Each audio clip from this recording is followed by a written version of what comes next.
All right, everybody, welcome back to another episode of Word with Ty Brownlow. I am your host, Ty Brownlow. And remember, no one is worthless, no story is worthless. And today, ladies and gentlemen, you know, this platform, as you all know, I've dedicated my platform to mental health in all aspects. But today, we're going to talk about mental wellness, okay? And joining me today, all right, all the way from the East Coast, I believe, Baltimore. That's correct. Correct. Okay. All right. Man, look here. Y'all better put some respect on B More now. Come on now. Okay. Okay. But joining me today, all the way from Baltimore, please put your hands together for Jaree, Cottman. Thank you, Ty. I appreciate the warm welcome and introduction. I'm glad to be here and to be able to talk about the stuff that fuels my life, my work, and all that good stuff. Well, okay. So I'm so glad you said that. Speaking of your work, you know, look, we like to give people their flowers, you know, while they, you know, still here. But you are a clinical licensed certified social worker. All right. Integrative psychotherapist.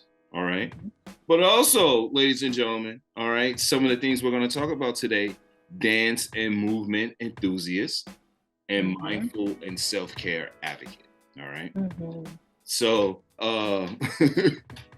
first, so many words. Yes. But hey, you know what? So many words, but hey, look, it's all worth it. You know what I'm saying? But first things first, let's talk about your private practice. You have a private practice called Afia. Counseling. Okay, sorry about that. I know that's okay. You got it. Yes. Okay. Afia Counseling and Wellness Services. Can you talk a little bit about your private practice and the services you give there as well? Absolutely. So, Afia, Counseling and Wellness is my practice located in Baltimore, Maryland. Though since 2020, we have shifted from in-person to virtual. And we sort of slowly, you know, making our way back into the community as safely and healthily as possible. And so Afia is a Swahili word. Some people say Afaya or Afia, but it means complete wellness. And when I was looking to find the words in English that captured the essence of the work that I really wanted to exemplify in my practice, it was hard to find it without it being too wordy. It was I played with a lot of different words, but I came across Afia, and it means like complete wellness, right? Mind, body, and spirit. And so when I landed on that, I was like, that's it. That's where I'm going to go. And I also wanted to like honor the importance of African and Black history and culture and roots in the practice name as well. And that just felt like the perfect way to do that because I wanted to make no mistakes about it that as it pertains to Black and Brown people, like that there is room here and this is your space. And so in my work, I do individual and group therapy. And so therapy can look very different depending on the individual, but we start with addressing whatever the initial concern is that an individual is coming in with. We create a plan and working together, and we go from there. And so as a result of this work around wellness and balance and being healthy and well in all ways, that has evolved a little bit into some speaking and some teaching as well. I did not initially go into this business development and practice thinking like, oh, okay, these are all the things that I will be doing. But I did also leave open the practice name as Wellness Services as well, because I didn't want people to be narrowed into thinking that therapy only looks one way. And so I left it open to that. So Afia Counseling and Wellness Services has been running since March of 2017, and happy to continue to serve the community here in Baltimore. Well, first and foremost, hats off to you. And, Mm-hmm. second, let me just say, like you just said, like what therapy, you know, we live in a different day and age now. All right. Mm-hmm. And as you said, you had to switch, from in person, to online. You had to go Mm-hmm. remote. Um, Yeah. I know that can be challenging, not only for you, but for those who, just personally, they're just like that social interaction. And sometimes talking Mm-hmm. through a computer, that can be a little, that can be a little troubling for, Yeah. like a few or what have you. But, Mm-hmm. you know, um, servicing the community and, man, look, we really need, counseling and wellness services. And Mm-hmm. I believe you spoke on that. You were like you didn't want to just you know, um, make it one way or just have Right. like therapy look one way because Absolutely. even though we are getting around to the concept of talking about therapy more, a Mm-hmm. lot of people, it doesn't matter if you're in the Black and brown communities, or, the more affluent, white communities or what have you, Mm-hmm. we all have a concept of therapy, someone sitting, talking, notepad, Right. couch, this, that, or whatever, Analyzing your every Right. thought, action, everything, right? Right. And, Mm-hmm. like whether it's based off what we see on TV, Mm-hmm. what we learn,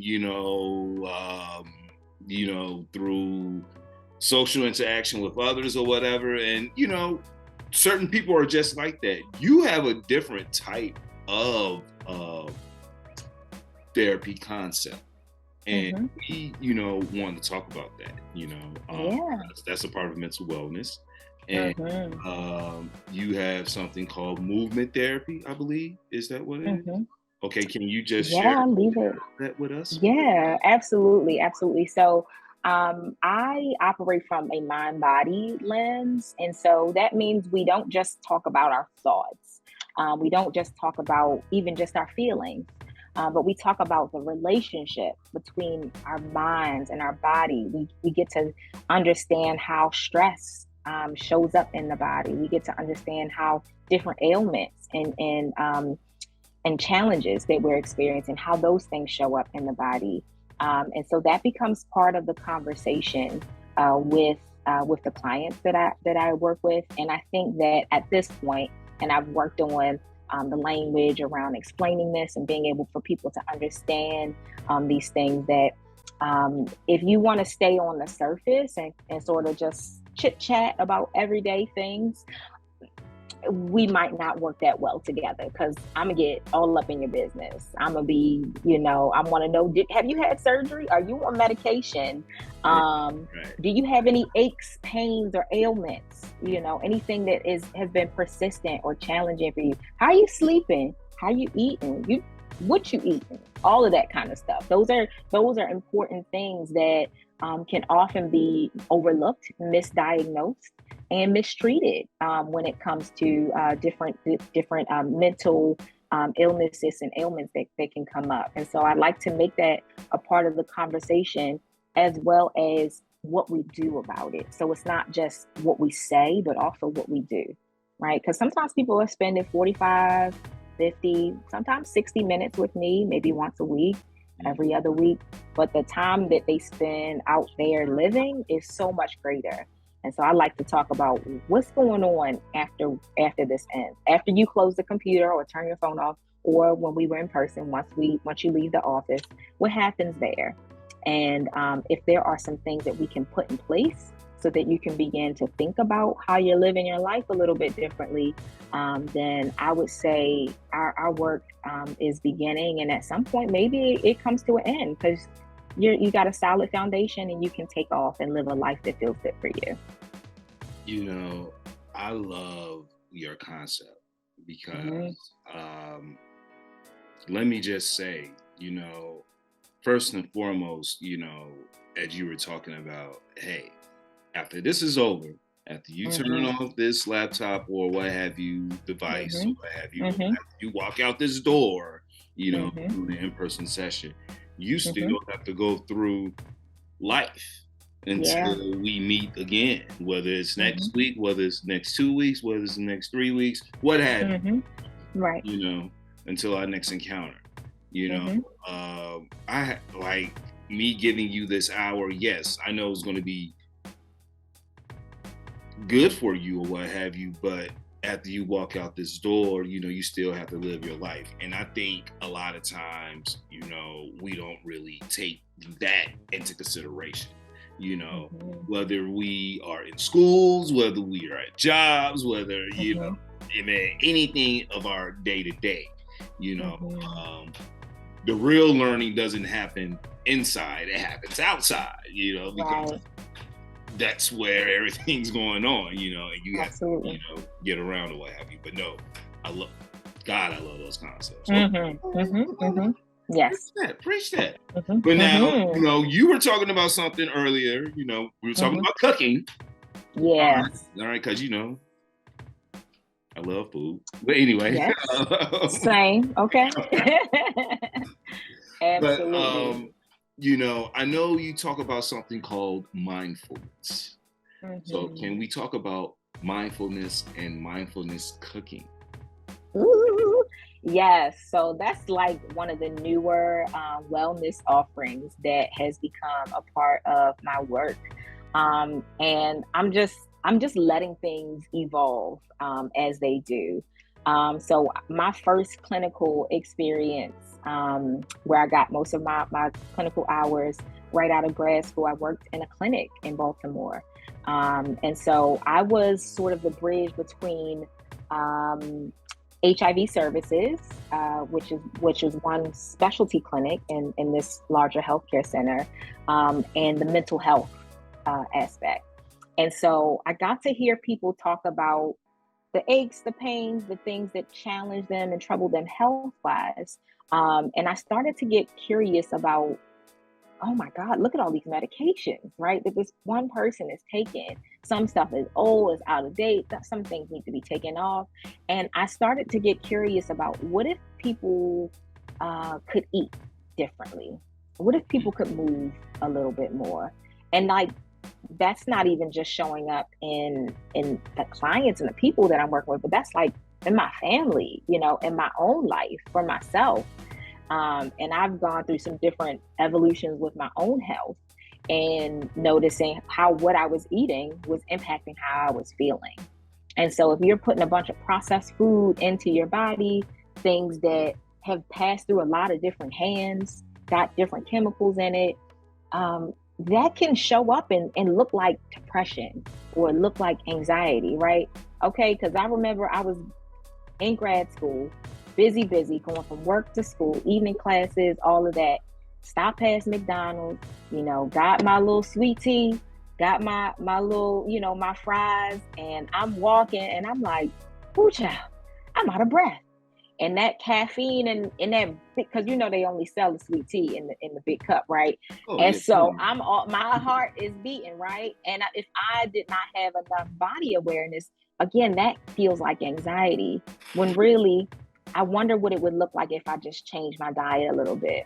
And so that was the first evolution that I went through, and making some of those changes. And so by the time I completed grad school, I had released, at least 30 pounds, because I started just making some changes in what I was eating and moving a little bit more. And so I was always curious, like, I wonder if other people know that they got this power in them as well to create some change, and just to be curious about what that looks like. And so bringing that back to mindfulness means being in the moment. Mindfulness means having an awareness of the here and the now, and doing so without judgment. And so being mindful in one moment of what I was eating, my McDonald's meal, was my stomach feels bloated and full. I'm noticing that my heart is racing. It's no judgment, like, girl, why you eat that? Now, why did you? there's no judgment. It's just noticing. It's being curious about, I wonder what might happen if I ate less of that. Or I wonder what could happen if I did that differently. And so the invitation is, now we can bring that awareness not only into what we eat and how we eat it, but we can also bring that into how we prepare food and how it feels, and being in the moment. And so having that hands-on experience in and of itself becomes a therapeutic moment. So for you, you might notice, or anyone who, maybe likes to cook or maybe doesn't like to cook, maybe there's a history there, maybe it's rooted in some experiences that you've had. But like chopping things up, right? Just noticing the uniformity, noticing the colors, noticing the shapes, the textures, the smells. It becomes a whole experience. And being able to just slow down and be in that moment feels really good, even if it's an unfamiliar and uncertain space for you. And so now that is something that I'm doing a little bit more often. I will be hosting a mindful cooking class next week. That's my debut in a local kitchen in Baltimore. It's called Our Time Kitchen. So I'm really excited to be able to do that. And I'm thinking about seeing if I can do it virtually, like if we can stream it so that some people who might not be able to join us in person might be interested in joining virtually. But I've also been at some health fairs and a few markets, like farmers markets and things like that, doing some pop-up mindful cooking and food demonstrations, just to see, again, how we might be able to connect better with our food, connect better with the source, and knowing that it has benefits that go from our hands, the energy we put into it, and then turning it back into ourselves and putting it in our bodies. And it's just the way we can love on ourselves. So I love being able to do that.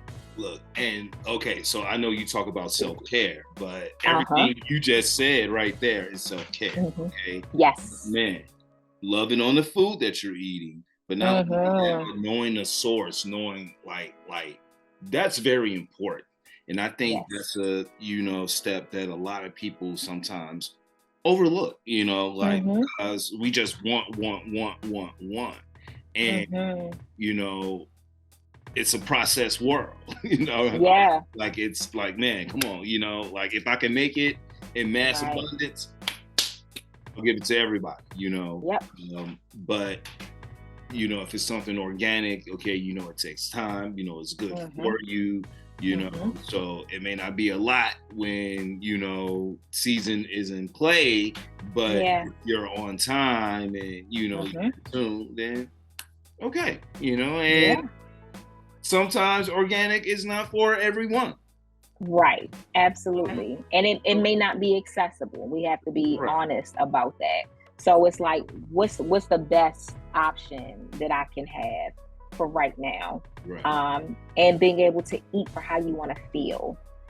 So like, what would that look like if I want to feel, a certain level of satisfaction, like what would give me that feeling? If I want to feel energized, what can I put in that's going to give me that, right?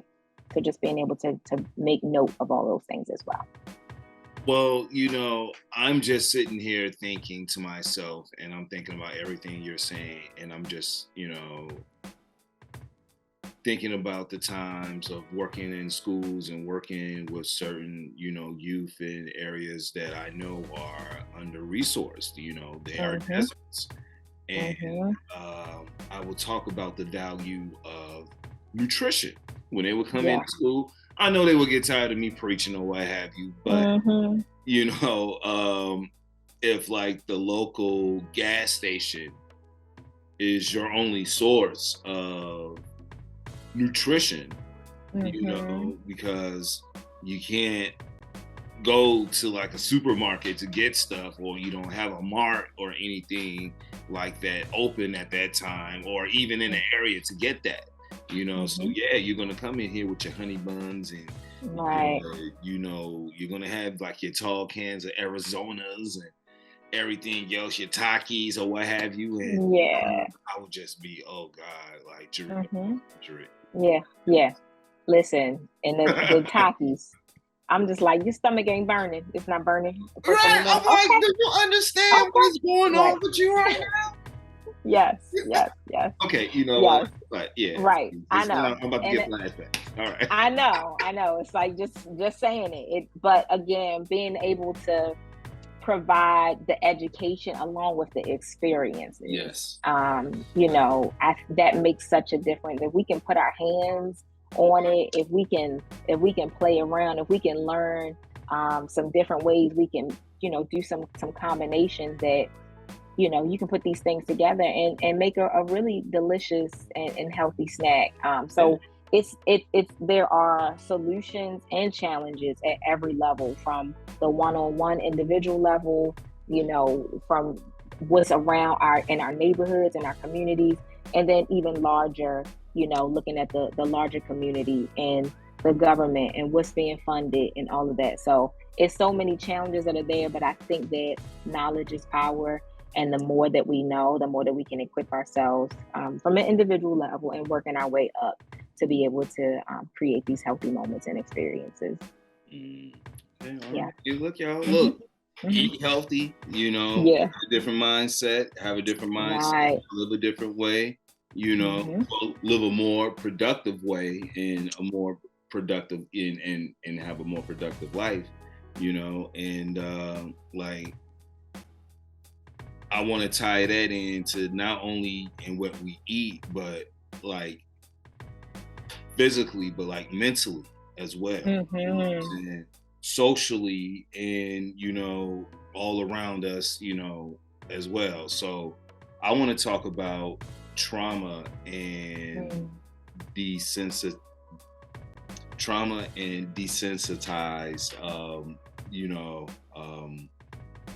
methods that people seem to have these days.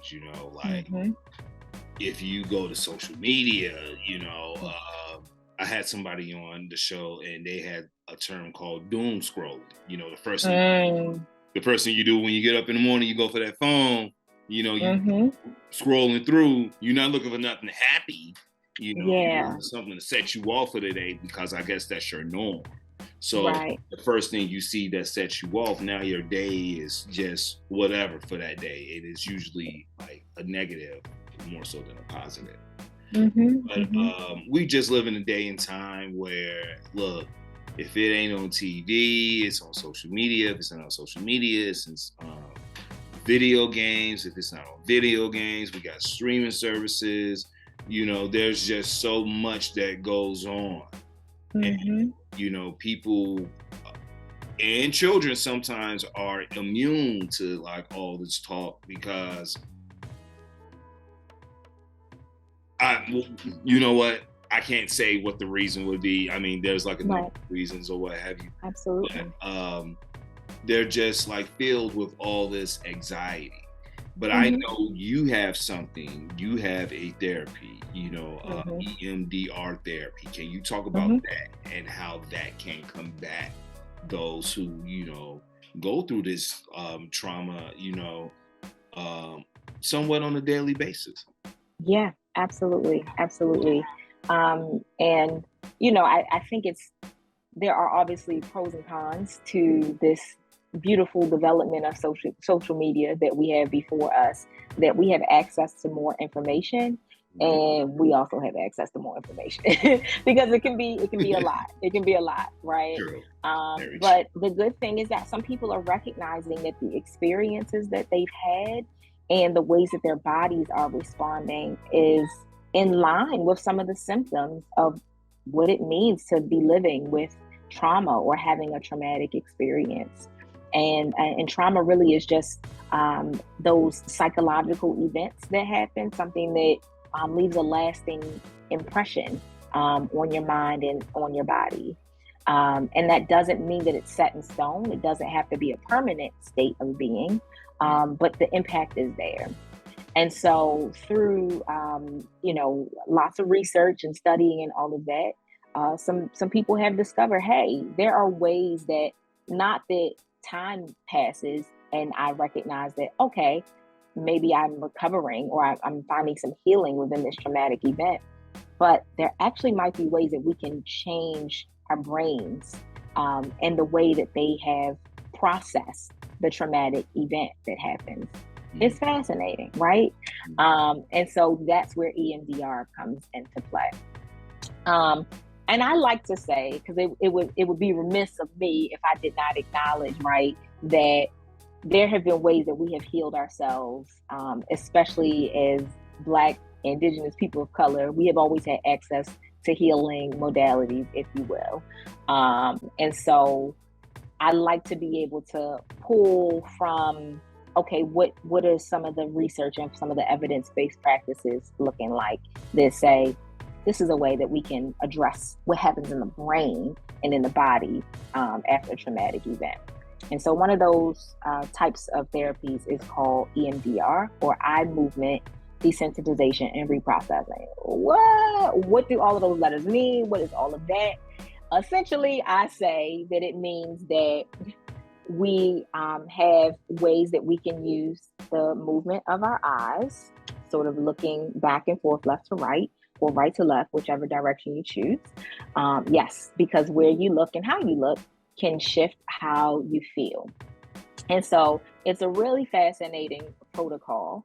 And even how I deliver it and implement it virtually has changed because I don't have, access to some of the tools that I would use to activate that movement with the eyes. But things like drumming, things like tapping left and right, things like being able to do a certain hold, the way that we touch ourselves, can also provide that stimulation that activates both the right and the left side of our brains at the same time, so that the way that our brain, like a computer, is processing that information looks differently. So I probably did not do it a whole lot of justice explaining it, but it's one of those things that it's something that you have to experience. And so sort of bringing it down to something that most people have access to is just walking. So I like to, so in fact, the person who, Francine Shapiro, she was the person who coined and has been given credit for developing EMDR therapy, discovered that the veterans that she was working with that were diagnosed with PTSD had a reduction in their symptoms after taking a walk. And so when we walk, right, left, that is activating both right and left side of our brain at the same time, so that information gets to process a little bit differently, a little bit more quickly. And it gives us access to a way that we can heal ourselves that may or may not look like you engaging in a formal EMDR treatment or therapy session. It's valuable, it's powerful, and also it's not always appropriate depending on what someone might be experiencing or going through. So just noticing the difference in how you might feel after taking a walk. You get to feel that shift that is similar to that of an EMDR session or something along the lines of EMDR therapy. Well, okay, and also to take it back to something you were talking about earlier, even with cooking, you were talking about colors of food, yeah, and, things of that nature. I know, and we know for a fact, like bright colors and things, just bright colors and mood, that tends to have a positive effect, right. As you were talking about taking a walk, the more greenery you see, I guess it releases some type of chemical or what have you in the brain. Absolutely. It's grounding. It's like you have to be in the moment, right? You have to have an awareness of the here and now in that way. And so sometimes I walk with clients, walk and talk therapy is a thing that we do. Now we sign consents and all of that to be like, hey, if you fall, that I am not liable for that. Okay. So I need you to have some awareness of your body and of yourself and of your space. But it is important to know that there are just so many different ways that we can learn how to regulate our bodies and regulate when those difficult and painful and uncomfortable emotions start to show up in the body. Okay. Yeah. You know what? Hold on for 1 second. Let me find my charger for a second so I can charge this computer. But I got one more question to ask, and then I'm gonna ask my last question after that. Okay. All right.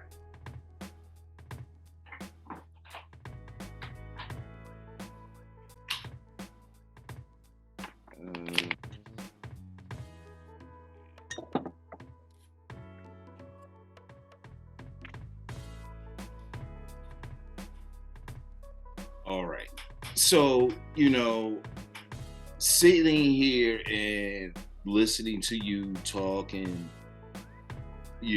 man, we talked about mental wellness, as, that having an impact on your mental health, like things that we normally can do, but take a little bit more time to process and mentally shift inward and think about the situations that's going on. Yes. Yes, walking is great for exercise. Yes, eating healthy is good for your body and things of that nature. But while you're taking, the time to do that, process, whatever it is that you have going on with you, that you feel you may need help with.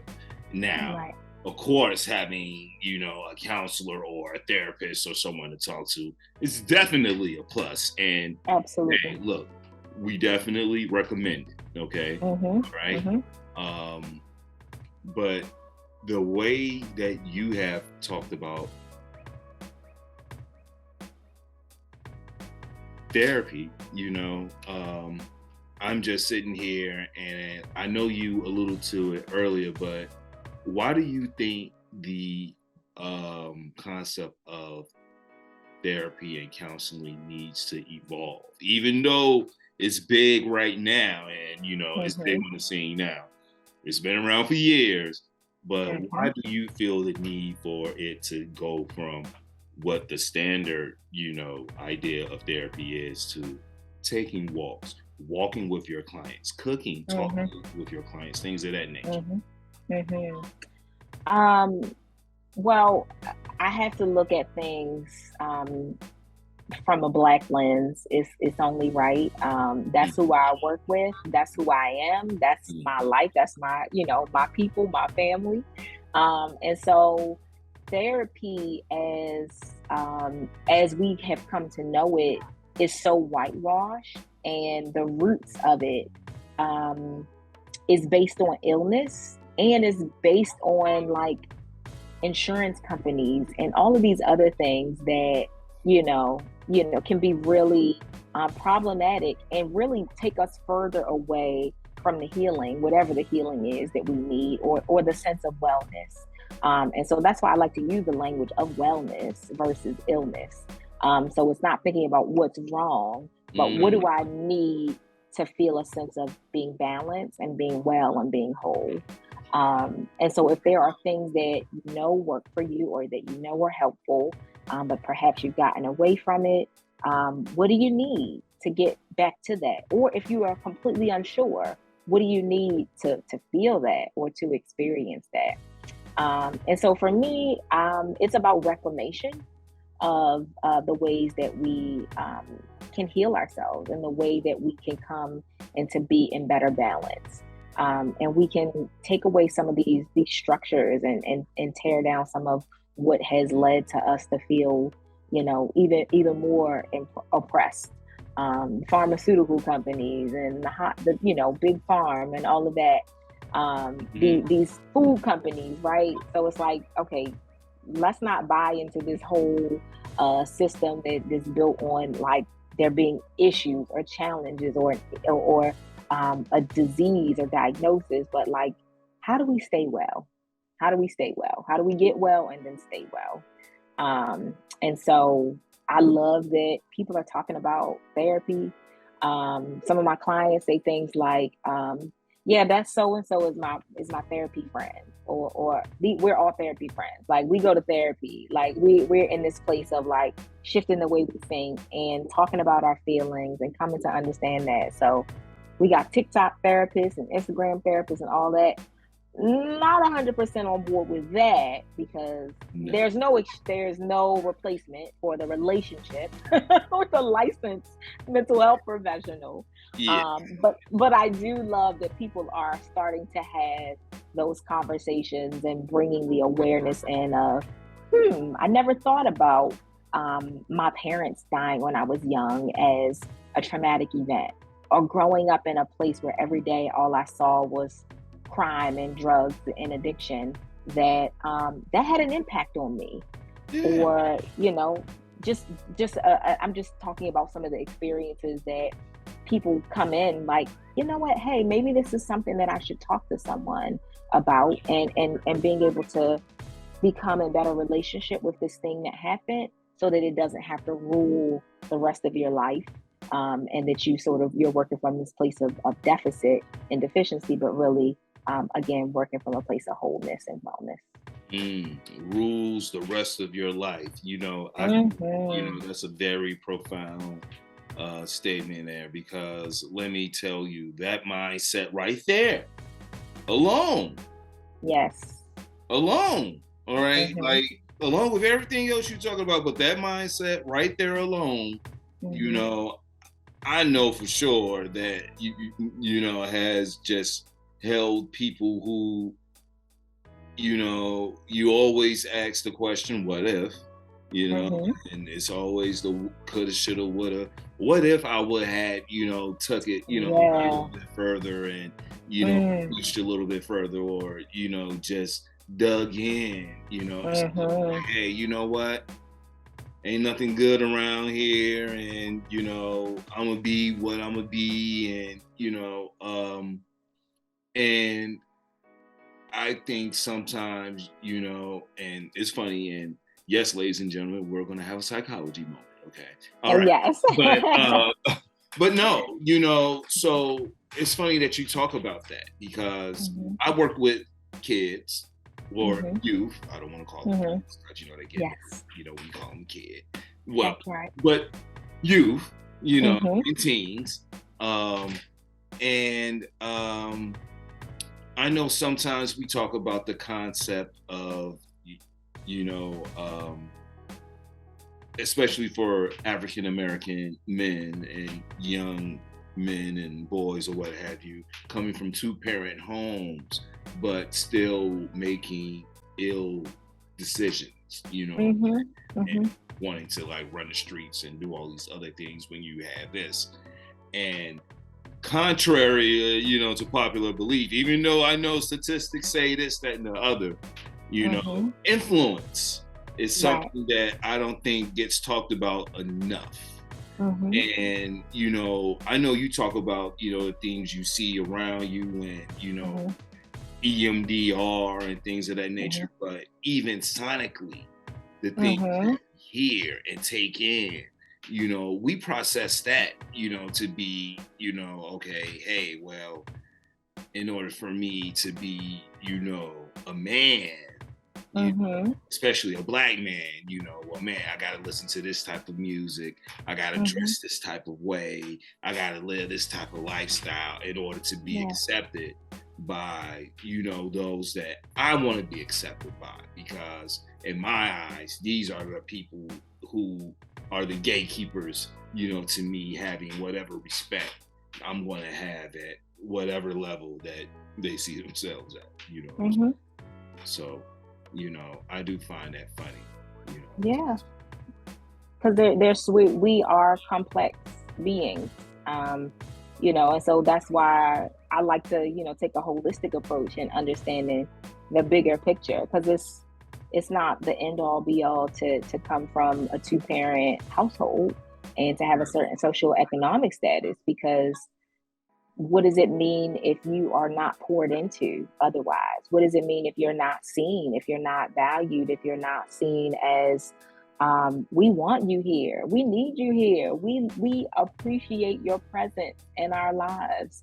That makes a difference to be able to hear that and experience that from the youngest to the oldest. No matter where you are in your walk in life. So being able to have access to all of the ways that we can pour into ourselves and the people around us, I think makes such a difference.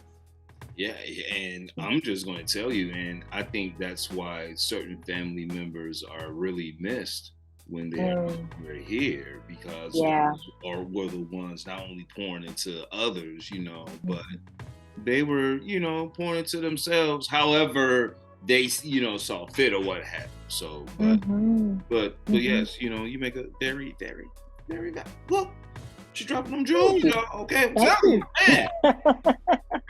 We've been having church for this past hour. I don't know if y'all realize what's been going on. Just scratching the surface. Just scratching the surface. Okay, because this work is so important. It's so necessary to bring it down to everyday stuff. Taking away some of those psychological terms and all the diagnostic stuff, but just coming back to how we live. And what it means. Is it purposeful? And if not, then what do we need to make it so? So, okay, purposeful. All right. Because normally I will ask this question about,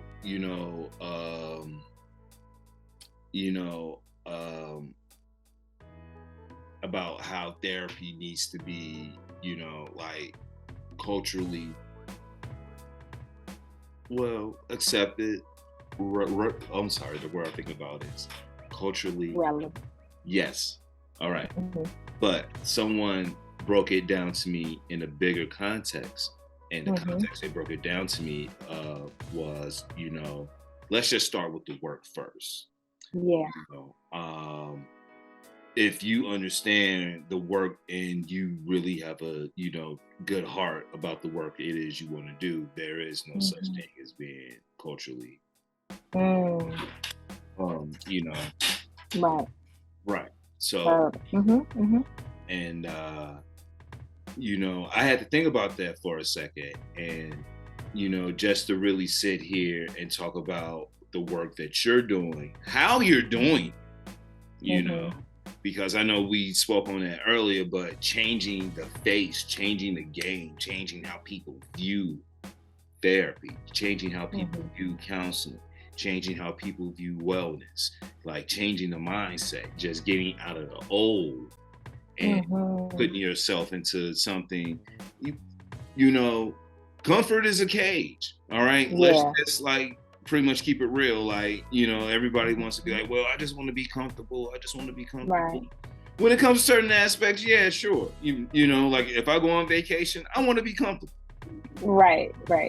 All right. I'm yeah. with you on that. Yeah. I mean, I want to be, man, everything I paid for, I want the best of. You know what I'm saying? But when it comes to our lives and the things that we want, and when we really want to transition, we have to step out of that cage, and that can be very scary. Now we're uncomfortable. I don't like being uncomfortable, because what if I mess up?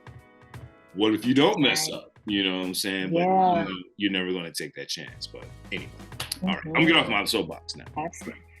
But listen, that's me. That's where I'm at. That's where I'm at. I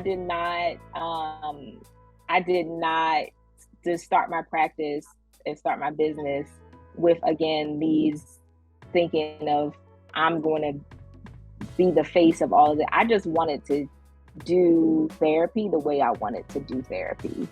I didn't want an agency telling me that we couldn't offer movement groups for clients, because I used to be a Zumba instructor, right? That was another life, but I still fuse it into my work in some ways, right? Movement, mindfulness, all of that. But I didn't want a place, overarching big organization or agency or anything to tell me that we couldn't offer this because of it's a liability. Or we can't do yoga with clients. Thank you. I love that you went to yoga teacher training, but that's probably not going to work here, right? So I said, well, I want to do it my way. And I'm not about to be doing yoga necessarily full out yoga practice in session. But what if I can invite somebody to slow down just a little bit and listen to their breathing? Or we can do some stretches and it releases a little tension that you've been carrying all day, all week, or longer. What if I can get you to shake and release some of that energy that you've been storing up, that you've been holding on to, and you didn't realize that you were, that was causing you some mental and emotional blocks. Mm-hmm. Now suddenly you're feeling a little bit more free and a little bit more clear. And that's all I wanted to be able to do. Now, what that has evolved into is more than I could have imagined. So when I get to come outside of my therapy office, whether it's virtually or in person, and teach a class or lead a workshop at an outside organization or do some stress management with a group of human service professionals. Those are things I could have never imagined would be a part of this work and how I've been doing it. And it's so rewarding because everybody ain't coming to therapy. So when we start making those shifts and people start saying, ooh, something came up. Can I connect with you after this? Or can I talk to you? You know, what's the best way to reach you? That's like, okay, we get in the ball rolling. So whether or not they work with me, which again, because everybody's talking about therapy, my practice is full, right? I can't take on any more individual clients, but I can do some groups. I can do some workshops. I can offer some services in that regard that help us all, you know, feel better, be in community, and have a better understanding of between that mind and body connection. Now, you know, so and I can say one thing I've been learning just outside of school, you know, as I said, I'm a counselor in training, y'all. Okay, y'all. Mm-hmm. For those that know, I'm in school to get my master's, you know, and love it. Mental health counseling. And yes. One thing, well, I definitely know the books don't talk about it because everything I've been reading and discussing so far. But the spiritual aspect of mental health and mental wellness goes into that, you know, like you have to get yourself into that, and you know that, you know, that like space and like spiritually, you know, like on the inside, you know, you have to vibrate or you have to evolve, you know, you have to break free. Like there's only so many ways you're going to make this transformation, and it has to be done on a spiritual level, definitely a physical level, and definitely on a mental level. All right. Right. And so many other levels, you know, as well, but those are going to be like your core, you know. And we don't talk about the spiritual side of mental health, and I think that's something that really needs to be addressed as well. So let me just say, you know, you were talking about, you know, people were like, hey, you know, people aren't going to therapy, but it's how you present therapy to people. Yes. You know, like, since we live in a day and age where everything has to be branded and it has to be marketed, well, why not market therapy, you know, in a way where people would be more accepted, you know, to, you know, going. And I think you're doing, you know, listen, walking, losing that weight, cooking alone, cooking therapy alone, okay? All right? I mean, please, man, come on now. You know, guys, we all know you got to cook with love now, you know. That's right. You want to be over there mad cooking, and now you mad that your dish turned out looking... Okay, yes, absolutely. I tell people all the time, like, just because you got the recipe don't mean it's gonna taste the same. Don't mean it's gonna taste the same. All but right? it's gonna have your touch in it. You know, I can offer you a recipe. I can offer you a way to prepare something. But I always say, put your little spin on it. You know, put your twist on it. Make it yours. You might say, you know what, I want this sweet dish to be savory, or I want this savory dish to be sweet. But like make it fit for you, make it work for you. And I think that's a life lesson. That, you know, sometimes we try to fit in boxes and do stuff the way other people do it, and it just don't work. It don't work. It's only one you, so be you. Do that and do it well. But Jaree, I was watching the BET Awards and I see on there, they was getting down, man. And I want to know, man, look here, I want a Birkin too. No. Right. Listen, okay, and not to mention, we're talking social media again. You get to see all the images, all the pictures, all of the things, and it's like instant impact, right? You want that stuff, but okay, come back to what's for me? What's for me? What's my lane? What's my path? Yeah. What have I been called to walk? What is the meaning behind maybe some of the things that I've experienced? How have they shaped me? And I think you started with talking about, you know, honoring our stories, and that's important. That's important. That's what it is. Hey, look, I said it before. I'm gonna say it again. Man, informative content. You come to this platform, you get informative content. If you want Dr. Jill, if you want Dr. Oz, they have their own platforms. I don't do those, you know, I do informative content over here, okay? So it'd be for real people too, you know, who you know, who are actually in the field doing these things, because they have their own, like in real life. I mean, this is real life. Okay, all right. Yes. I got you. No shade. No. Okay. No shade, but I'm just saying, you know, I mean, man, you know, little. Anyway, let me stop being petty, okay? All right, okay, all right. We ain't promoting pettiness, all right, okay, maybe just a little bit, but anyway, but no. So if people really do want to, you know, find you, if people want to learn more about your services, man, people. So before I even ask that question, are you just in Maryland? Are you in any other states that you're licensed to give services as well? Thank you for asking that. Yes, so I am licensed in the state of Maryland, and so that is where I practice and where I am able to see clients for individual therapy and offer group therapy as well. However, there are different types of groups. And I plan to launch a few in the fall. So if you want to stay connected with me, you can visit my website, www.therapywithjaree.com, Jaree.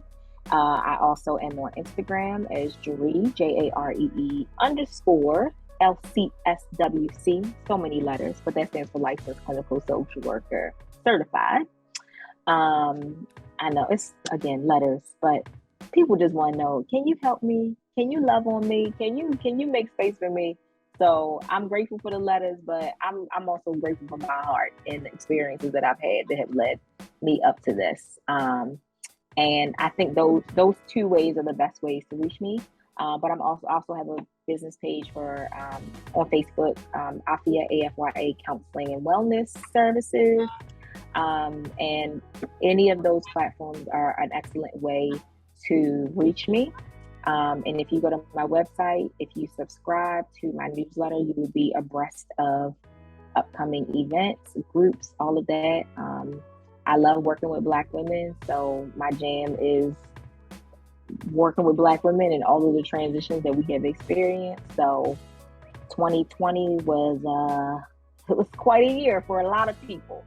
And so I noticed that a lot of people went through relationship transitions. So I'm going to be doing a post-divorce /separation group and retreat soon. Offering some wellness groups for Black women so that we can care for our minds and bodies. And always offering consultation and wellness services for groups and organizations that want to figure out how can we care for ourselves as we care for other people. So those are the things that I do, and that I'm open to continuing to explore for whoever needs it. All right, so, hey, look at man, look. Yes. All right, look look. Empowerment, y'all. Look here. All my beautiful Black women out there. I know that's what y'all be talking. Empowerment, yes. Empower each other. Okay, look here. That's right. Therapywithjaree.com. www.therapywithjaree.com for those of you who are technical that want the W's. But anyway, yes. Go to the website, support the website, because we pay a lot of money for these websites, y'all. Okay, absolutely. But no, I love it. I love it. This brings me to my last question, but this is the question that my show is known for. So I would love to present it to you. All right. Okay. Miss Jaree Cottman. What is the one word that best describes you?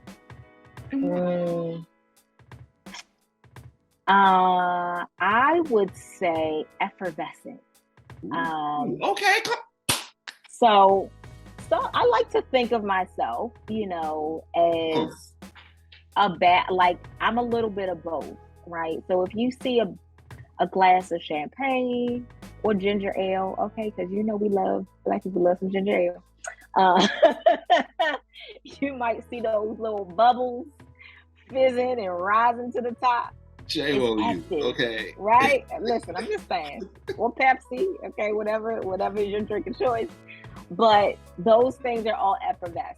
And so there's little bubbles that are rising to the top. Now the glass itself is still.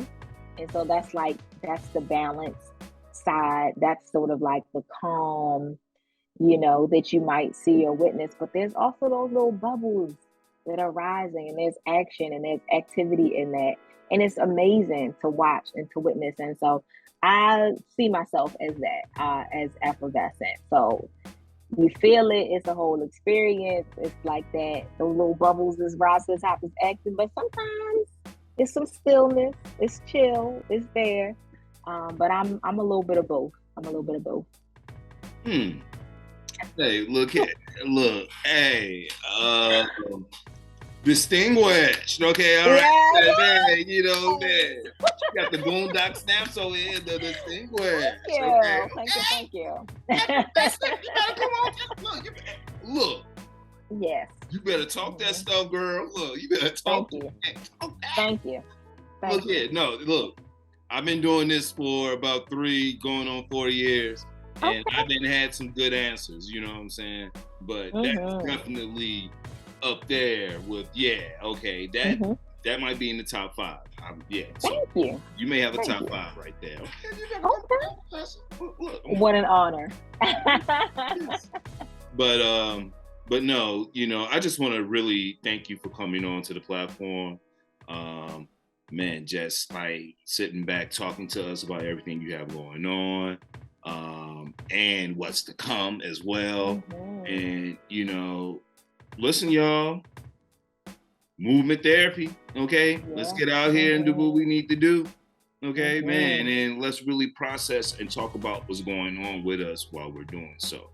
Mindful and mindfulness cooking, all right? We really got to think about what we're putting into ourselves. And even for those of us living in, these like food deserts as well, we really have to choose our heart. Okay. Yeah. To take from another guest who was on the show. I'm just gonna take their quote real quick. Yeah. But like we have to choose what's hard for us, like there's gonna have to be a sacrifice. If we're willing to walk blocks to go get up with someone to do something unsavory. All right. Why can't we, use that same energy to go, to our nearest like grocery store where we can get some groceries. Listen, and everybody delivers now, okay? Amazon. Everybody delivers. Uber delivers. Uber Eats, Instacart. Yes. Everybody delivers. Yes. People are getting paid to, go grocery shopping for you now. You know, you don't have to do that. So yeah. Right. So look, Might not always be the most economical choice, but every now and then make a bulk order. You know, do what you can. It may not be all your meals. Frozen is better than canned. I know this is gonna Fresh sound is best, real. but Look, Jaree, I'm yes. about to hurt some feelings now. Okay. Okay. So look, if some of us put down our lottery and Newport money for a month, okay, all right. I mean, there you go. Okay, right. There you go. Make it work. Look. It work. I mean, man, we have to choose our heart. Either it's going to be health or these Newports. Okay. I mean, all right. Anyway. Right. Moving on. But no, seriously, thank you for coming on to the platform. And thank you for having me, Kai. Man, no problem. And let me just say this now, you know, man, we didn't jam now, okay? You know, we didn't have our powwow.